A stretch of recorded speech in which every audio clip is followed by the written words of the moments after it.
오늘은 1년에 한 번 있는 어머니 주일입니다. 특별히 어머니들에게 우리 하나님의 은혜와 축복이 함께 하시기를 주님의 이름으로 축원합니다. 지난 선교 여정을 마치고 돌아오는 길에 지난 주일은 제가 초등학교를 다녔던 시골교회, 아주 시골교회에서 말씀을 전했습니다. 마침 어린이 주일이었어요. 그래가지고 제가 아주 어렸을 때 학교 다닐 때는 한 학년에 150명 정도 했으니까 그 작은 학교 한 900명 정도가 다녔던 것 같아요. 근데 지금은 학생이 몇 명이냐면 자그만치 13명이더라고요. 자그만치 13명. 미국에서 목사 왔다고 이제 설교하고 그랬더니 담임 목사님이 선배 목사님 왔으니까 너희들 이제 어린아이들까지 함께 예배하는데 그저 안수기도 그 축복기도 받아야 된다고 그래서 나오는데 아이들이 한 10명 정도가 되더라고요. 그러니까 학생이 13명인데 10명이 그 예배에 참석을 했으니까 무슨 생각이 드냐면 이게 엄마의 마음이 아니겠는가. 아무리 그저 아이들이 많건 적건 간에 엄마가 아이들을 말씀으로 키우고 또 영적으로 좀 키워보려고 하는 그런 것은 세월이 가도 똑같다는 생각을 제가 이렇게 안수기도를 하면서 하게 되었습니다. 어제 우리 한국학교 중창팀이 미주 한인 동요대회에서 자그만치 장려상을 받았습니다. 무려 14개 팀 300명 이상이 이렇게 참여를 했는데 이게 참 10명이 가서 장려상을 받고 정말 이게 메달까지 이렇게 조금 이따 수여할 것 같은데 또 상금도 100불이나 받았어요. 상금도. 예. 여러분 이게 뭡니까? 우리 엄마들이 비록 적은 숫자지만 정말 그 뒷받침에서 한국학교가 여기까지 온 거 아닙니까? 그러니까 저와 여러분이 우리 교육부를 위해서 기도하고 한국학교를 위해서 기도하고 우리 교회 미래에 우리 자녀들이 아름답게 커갈 수 있는 것은 그게 엄마의 마음이고 저는 엄마의 마음을 닮은 교회의 마음도 똑같아야 될 줄 믿습니다. 그러게 이 어머니 마음은 사실은 똑같은 것 같아요. 우리가 잘 아는 양주동 선생이 그 어머니의 마음을 이렇게 작시했지 않습니까? 나실 때 괴로움 다 잊으시고 기를 때 밤낮으로 애쓰는 마음 진자리 마른 자리 갈아 누시며 손발이 다 닳도록 고생하시네. 하늘 아래 그 무엇이 넓다 하리요 어머니의 희생은 가히 없어라. 여러분 오늘 거룩한 주일이 그러게 어머니 주일이 되는 것은 그저 어머니의 마음이 가장 하나님 닮은 마음인 줄 믿습니다. 그러게 오늘 주일이 어머니 주일이에요. 그러니까 우리가 저와 여러분이 하나님을 알면 알수록 바로 그 더 귀한 어머니의 사랑을 깨닫고 감사하고 또 우리가 하나님 마음을 알아서 더 어머니를 사랑하고 기억하고 감사할 수 있는 오늘이 되시기를 주님의 이름으로 축원합니다. 저는 오늘 어머니 주일에 연약함을 좀 주제로 여러분과 함께 은혜를 나누고자 합니다. 왜냐하면 우리 어머니의 강함을 찾는다고 하면 어디에서 찾을 수 있을까? 저는 어머니 눈물에서 찾을 수 있다고 생각해요. 어머니 눈물. 그 어머니 눈물을 무엇과 바꾸겠습니까? 근데 그 어머니 눈물이 강함이 아니고 실제는 뭐죠? 약함이라는 거죠. 약함.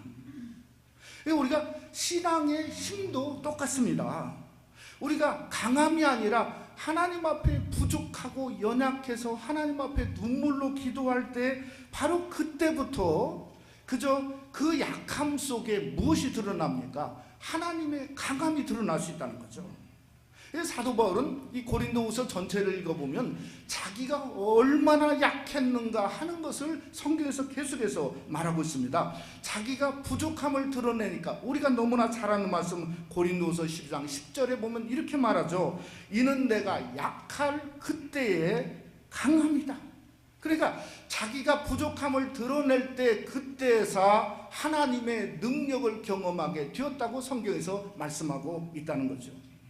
오늘 고린도후서 4장에 보니까, 오늘 본문에 보니까 이 사도 바울이 얼마나 자기 자신이 약했냐면, 오늘 본문에 보니까 질그릇 같다는 거예요. 질그릇.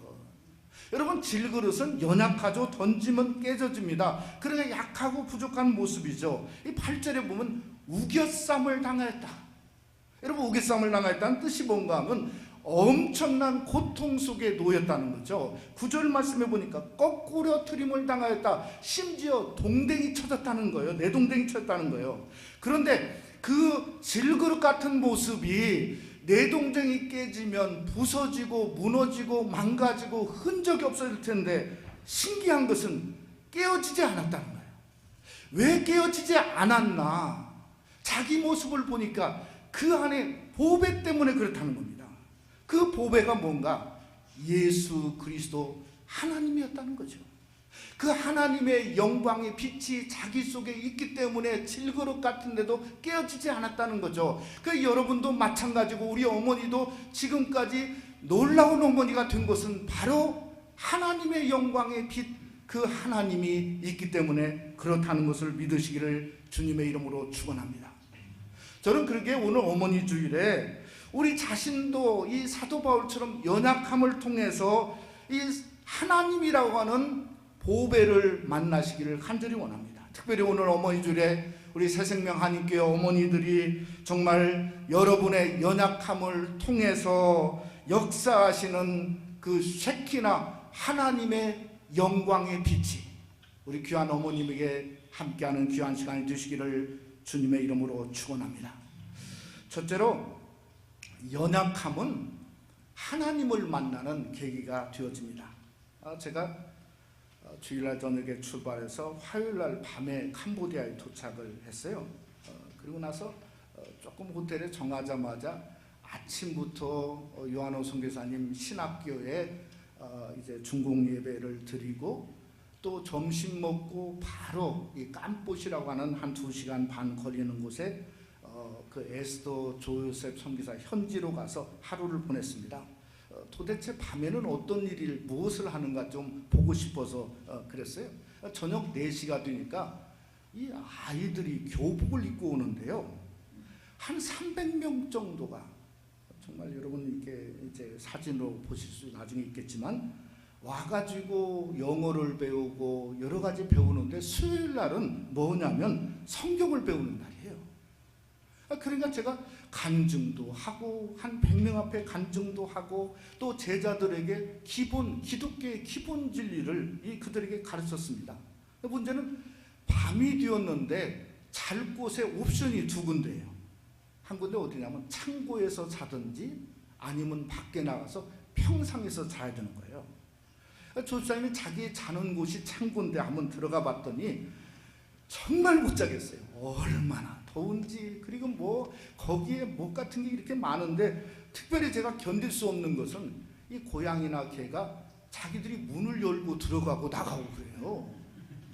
이 신기하더라고요. 근데 제가 이 고양이 이 털, 그 엘러지가 있거든요. 그래가지고 이게 자는데 이게 두르다 도저히 나는 여기서 못 자겠다고.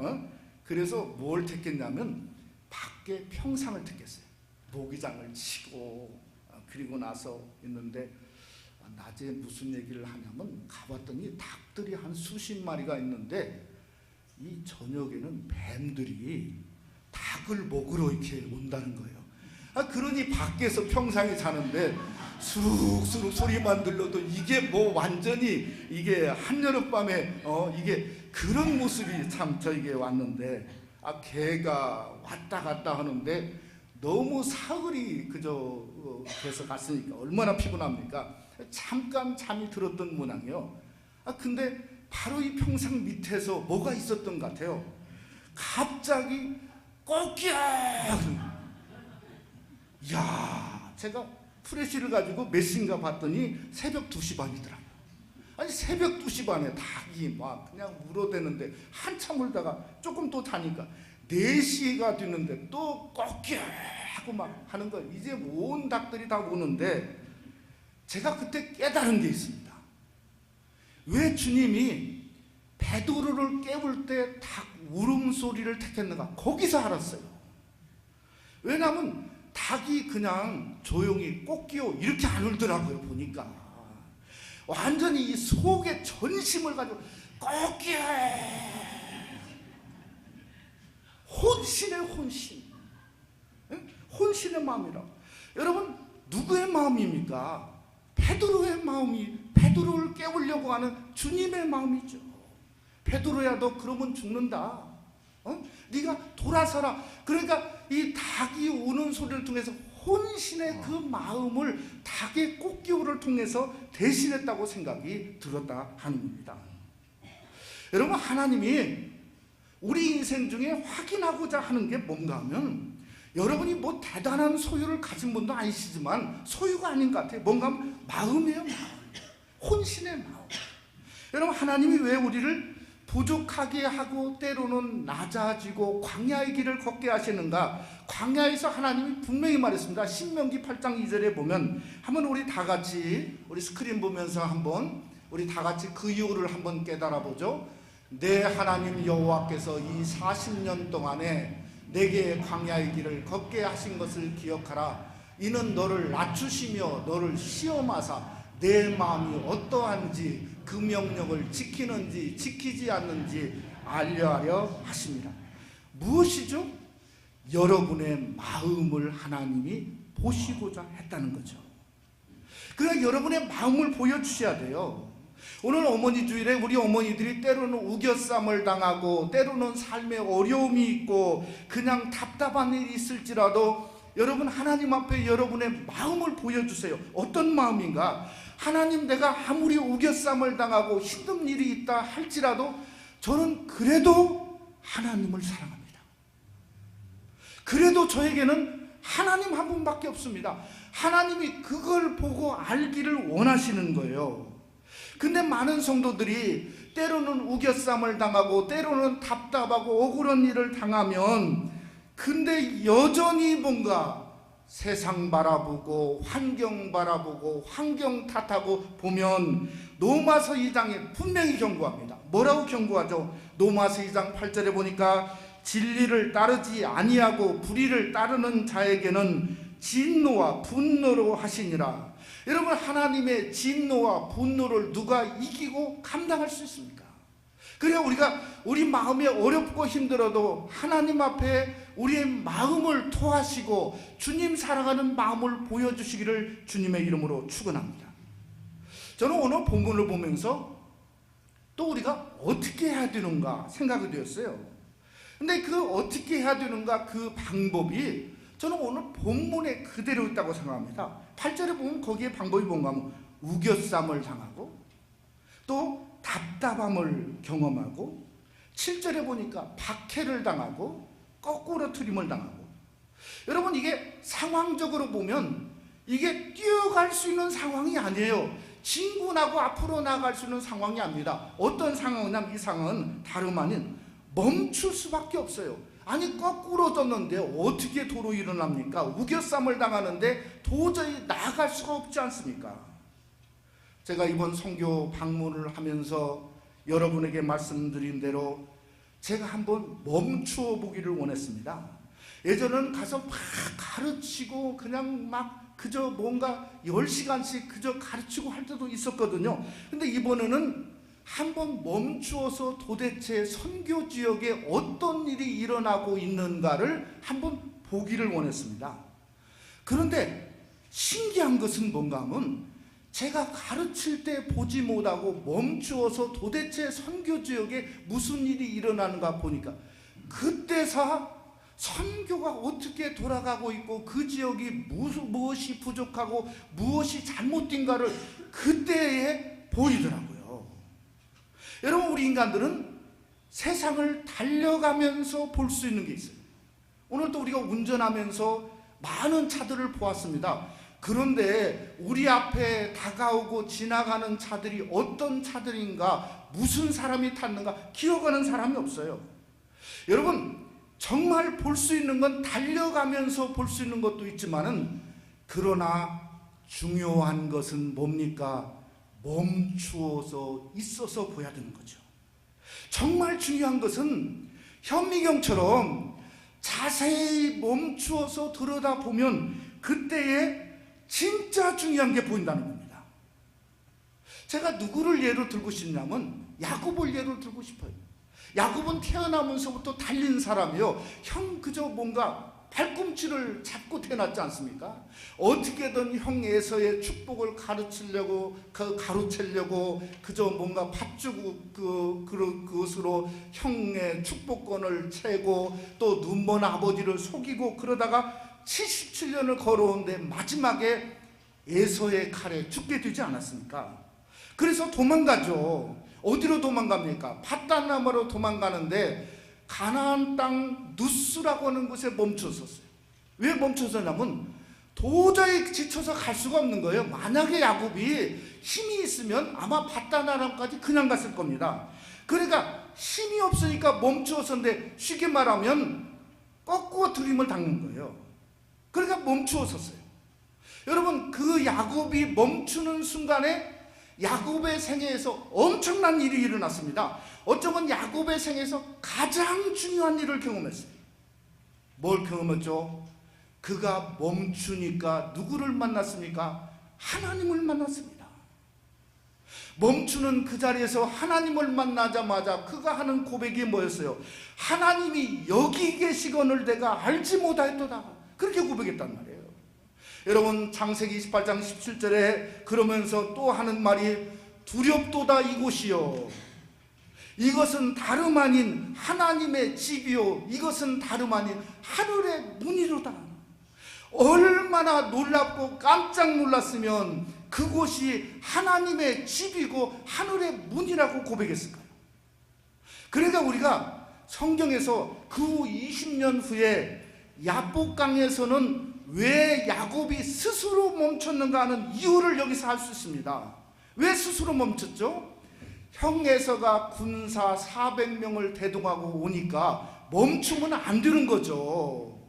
왜 그런가? 도망가야 되는데 이 야곱은 멈췄어요. 멈췄어.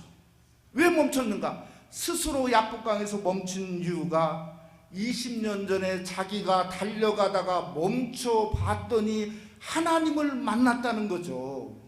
그러니 야복강에서도 스스로 멈춘 겁니다. 왜 그런가? 하나님을 만나기 위해서. 그랬더니 정말 하나님이 나타났죠.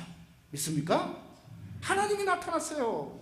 하나님이 나타나서 하나님과 밤새도록 씨름하고 하나님의 얼굴을 비니까 그것을 분이엘이라 말하고 심지어 하나님이 너는 더 이상 야곱이 아니요 이스라엘이라고 하는 이름으로 바꿔줬다는 겁니다.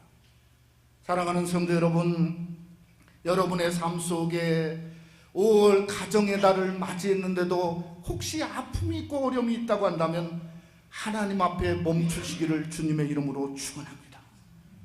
멈추어야 돼요. 방법이 없어요. 하나님 앞에 멈추어야 그때 하나님이 보여요. 하나님을 만나요. 우리 어머니들도 여러 가지 아픔과 어려움이 있고 우겨쌈을 당하고 답답한 일이 있다 할지라도 여러분의 가정 속에 있으면 멈추시기를 주님의 이름으로 축원합니다. 멈춰야 하나님이 보여요. 하나님을 만납니다. 하늘의 문을 경험할 수 있어요. 하늘의 집의 역사를 바라볼 수 있다는 거예요. 멈추면 우겨쌈을 당해도 쌓이지 않는다고 성경은 분명히 말하지 않습니까? 오직 하나님만이 야곱이 아니라 이스라엘로 바꿀 수 있다는 걸 믿으시기를 주님의 이름으로 축원합니다. 저는 그래서 5월 가정의 달은 무슨 달인가? 여러분의 가정의 멤버들이 가정이 하나님 앞에 멈추는 멈춤의 달로 삼으셔야 돼요. 오늘 어머니 주일은 어머니에게 무슨 말인가? 우리 어머니들이 하나님 앞에 멈추는 주일이에요. 하나님 앞에 멈춰야 하나님 보죠. 하나님 만나죠. 어찌하든지 어머니들이 하나님 앞에 멈춤으로 말미암아 진정한 하나님을 만나는 터닝 포인트를 경험하는 귀한 축복이 함께 하시기를 주님의 이름으로 축원합니다. 두 번째로 부족함은 그리스도라고 하는 보배를 담는 기회가 되게 됩니다. 제가 처음에 캄보디아와 라오스를 가게 되었는데 여러분도 그런 생각을 많이 하실 겁니다. 캄보디아나 라오스는 실제로 붙어있는 나라고 거의 이게 같은 나라로 생각을 했었어요. 제가. 그런데 막상 가보니까 전혀 다른 나라예요.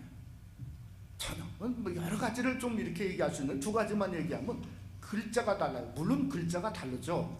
근데 캄보디아는 무슨 글자가 보이냐면 제 눈에는 뱀 글자 같아요. 뱀.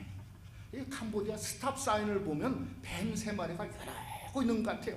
근데 이 캄보디아 글자는 아주 독사들이 이제 그 독을 품는 그런 형태의 글자로 써 있거든요.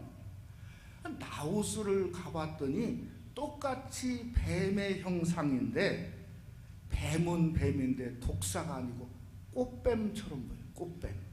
그 꽃뱀 말고, 그 꽃뱀 뭔지 아시죠? 그게 아니고 아주 이게 부드럽고 새끼뱀처럼 그런 글자를 이렇게 있더라고요. 또 제가 캄보디아 가서 보면 항상 기분 나쁜 게 뭔가 하면 마을 들어갈 때마다 완전히 절문이 크게 있어요. 항상 들어가는 기분이 뭔가 하면 절 들어가는 거예요. 그러니까 어느 지역이나 마을 들어가는 때는 늘 절이 있어요. 그런데 자녀들은요, 교회 가건 말건. 그래서 캄보디아 선교사님들이 그렇게 많은 거예요. 왜냐하면 자녀들이 교회 가도 누가 뭐 터치하는 사람도 없고요. 마음껏 그저 교회 가라고 그래요. 라오스에 가봤더니 마을에 들어가는데 저는 온통 절만 있는 줄 알았어요. 절이 안 보여요. 절이. 절문이 없어요. 그런데 더 깊이 들어가 봤더니 인구가 650만 명인데 불교를 숭배하는 민족이더라고요. 그렇게 불교를 숭배할까? 완전히 쩔어 있어요. 쩔어. 그 안에 가장 행복한, 마치 성경은 라이스처럼 사람들처럼 그 안에서 행복을 느끼는 사람들이에요. 그래서 이 세상에서 가장 선교가 어려운 나라가 라오스 같다 하는 생각을 제가 이렇게 생각이 되었어요. 근데 그 부족함 속에서 보배를 발견했는데 선교사님들입니다. 선교사님들이 어른들은 도저히 안 된다는 거예요. 할 수가 없다는 거예요. 그래서 무슨 사역을 하냐면 거의 많은 선교사님들이 유치원 사역을 해요. 유치원부터 아이들부터 뭔가를 걔들에게 복음을 전하려고 하는데 우리 박성천 선교사님도 유치원을 거의 지금 완성하는 그 모습을 보면서 하는 말이 희망은 아이들밖에 없다. 그러니까 진짜 보배를 타깃으로 하고 있는 거예요. 두 번째는 뭔가 하면 이 한인 라오스 선교사님들이 95가정이래요. 아, 그럼 어떻게 그걸 아십니까? 그랬더니 안 돼요. 근데 이 95가정이 나라가 이게 크지 않으니까 이렇게 되어 있으니까 이게 모여가지고 어려우면 기도하고 위로하고 누가 선교사님이 아프면 가서 신방하고 자기들끼리 기저 정보를 나누고 그 95가정의 중심 역할을 하는 분이 박성천 선교사님이더라고요. 사모님하고 둘이 그 일을 너무 잘하시더라고요. 보니까 제가 지금까지 목회하면서 한 나라, 그러니까 라오스라고는 한 나라가 95가정 이 그 선교사님들이 한 마음 한 뜻으로 모여서 기도하고 하나로 뭉쳐 있다고 하는 건 라오스가 처음이에요. 저는 들어본 적이 없어요. 캄보디아는 그런 일이 일어나지 않습니다. 자기들끼리 하는 거예요. 그런데 하나로 뭉쳐 있어요. 언젠가 하나님이 역사할 때 그분들을 통해서 역사하겠다는 확신을 제가 갖게 되었다는 겁니다. 여러분, 무엇을 제가 말하려고 하냐면, 그러니 부족함이라고 하는 것은 나쁜 것만은 아닌 것 같아요. 왜냐하면 우리가 부족함을 깨달으면 뭐죠? 항상 자기를 돌아보잖아요. 그래서 하는 말이 겸손한 분이 뭐죠? 부족한 사람, 부족한 사람. 왜? 자기를 돌아보니까 자기가 부족한 걸 깨닫는 거죠. 그것을 부족한 사람이다 이렇게 말하지 않습니까? 근데 반면에 강점이 많으면 그저 부족함을 느끼지 못해요. 약점에 소홀해집니다. 왜 그런가? 자기의 강점을 너무나 트러스트해, 신뢰합니다. 그런데 여러분, 인생은요 항상 봄날이 아니더라고요. 자기가 뭔가 대단한 강점을 가지고 신뢰했다고 할지라도 그 강점은 어느 순간에 사라져버립니다. 그게 인간이고 인생의 모습 아닙니까? 사라지는 순간에 나도 모르게 약점이 나올 때 당황하죠. 나도 모르게 연약함이 나올 때 당황하죠. 나도 모르게 부족함이 나올 때 디프레스에 빠지는 거예요. 내 인생이 이게 아닌데 왜 이렇게 됐냐는 거예요. 절망 속에 빠질 수밖에 없습니다. 그러기에 우리 신앙인은 부족함에 익숙해지시기를 주님의 이름으로 부탁을 드립니다. 사도 바울이 그러기에 자족을 타고난 게 아닙니다. 배웠다고 그랬어요. 빌립보서 4장에 보니까 자족을 배우는데 풍부한 자족을 먼저 배운 게 아닙니다. 성경에 보면 뭐라고 분명히 말하냐면 내가 비천에 처할 줄도 알고 풍부에 처할 줄도 알아. 그러니까 자기가 부족한 것에 자족함을 먼저 배운 거죠. 그러니까 풍족도 얼마든지 자족할 수 있었다는 거예요. 사랑하는 성도 여러분, 여러분의 삶 속에 정말 부족한 것에도 자족하는 자족함을 배우시기를 주님의 이름으로 축원합니다. 그러면서 사도 바울에게 권하는 말씀이 뭔가 하면 빌립보서 4장 14절에 보면 이렇게 말했어요. 그러나 너희가 내 괴로움에 함께 참여하였으니 잘하였도다. 풍부의 자족에 참여했으니 잘한 게 아니라 내 부족함, 내 괴로움에 참여하였으니 너 진짜 잘했다는 거예요. 왜 그런가? 왜 부족함으로 참여한 것이 잘하였는가? 여러분, 이유가 있습니다. 부족하면 보배가 뭔가를 진짜로 알아요. 제가 2주 동안 가장 더운 때 여행을 하다 보니까 이게 빨래는 밀리지, 빨래를 해봤어야 알죠. 속옷은 쌓이지, 그저 가만히 있어 땀이 철철 땀 흘리면서 돌아다니고, 가방을 열어보면 가방이 완전히 무슨 매주 찌는 찜통 같아요. 그러니 거기서 나오는 냄새가 정말 이걸 어떻게 입어야 되나.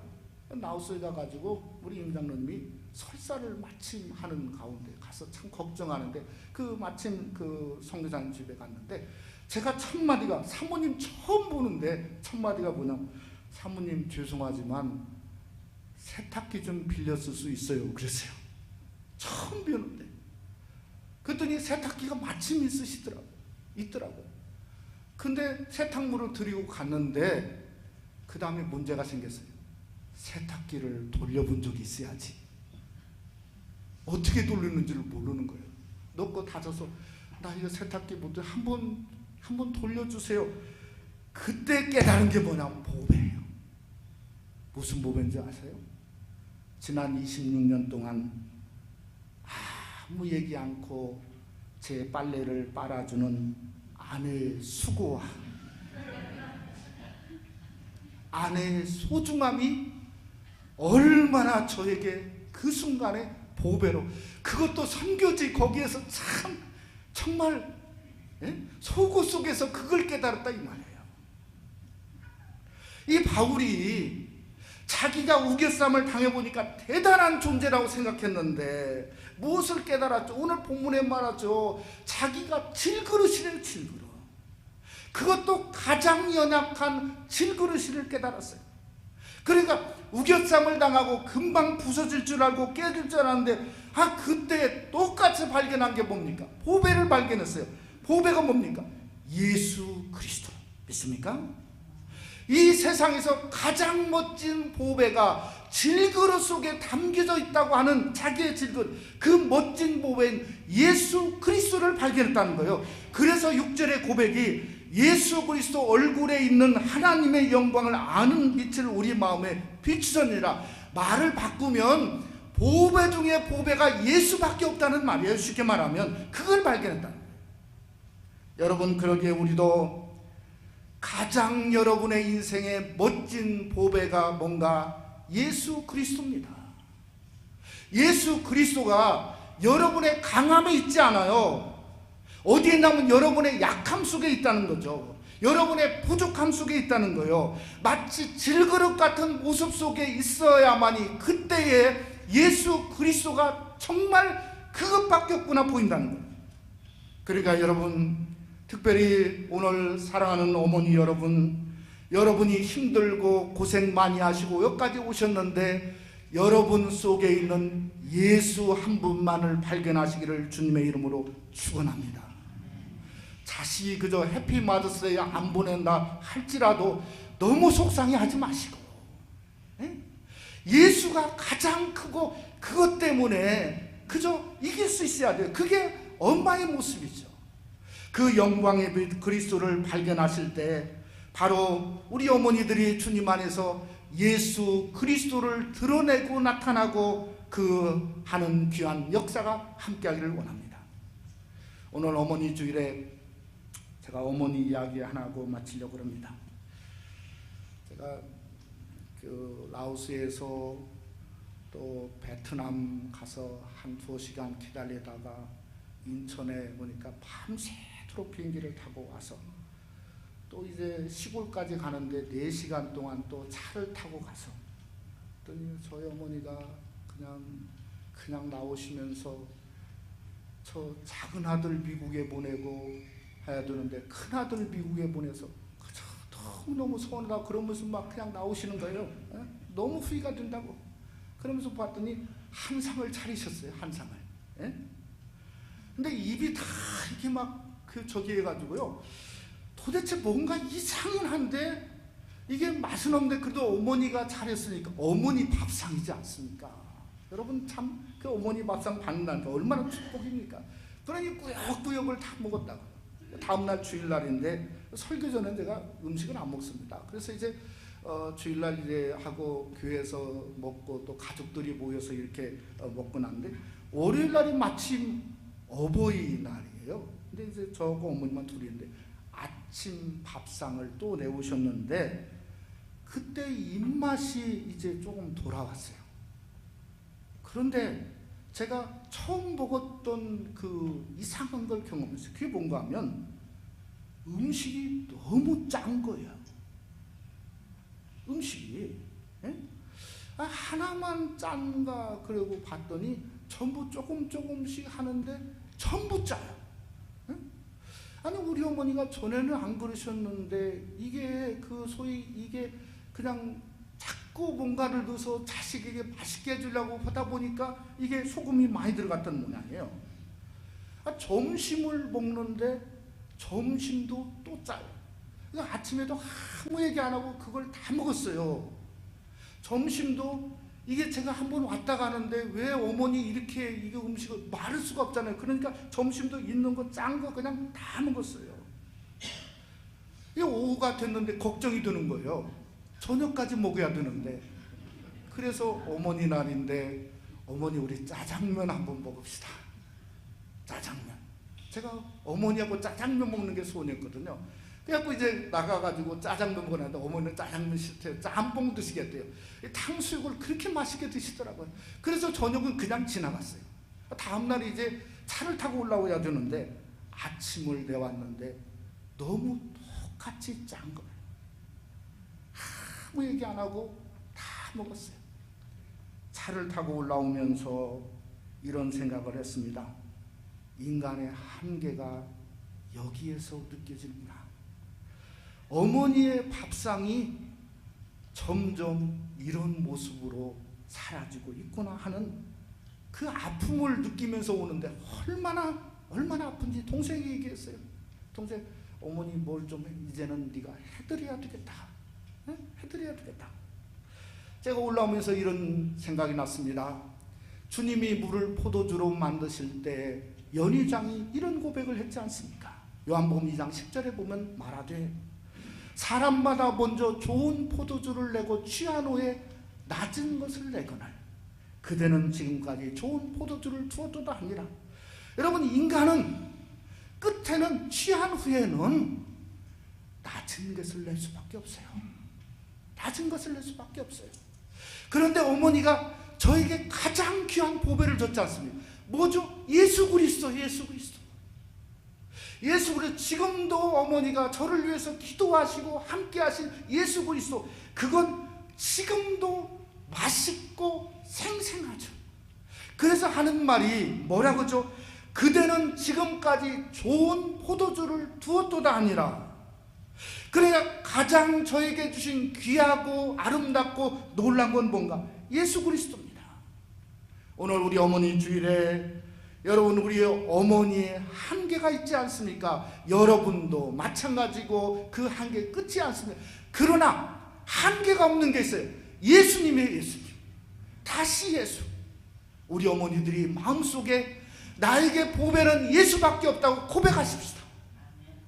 그 예수를 주고 예수를 남기시고 예수만을 말할 때 그 어머니가 더 귀하게 보이고 아름답게 보이고, 우리 어머니는 주님 부르시는 그날까지 예수님 모시고 사셨다, 천국 가셨다고 하는 아름다움이 어머니 주일에게 함께 연약한 질그릇 속에 예수가 드러나시기를 주님의 이름으로 축원합니다.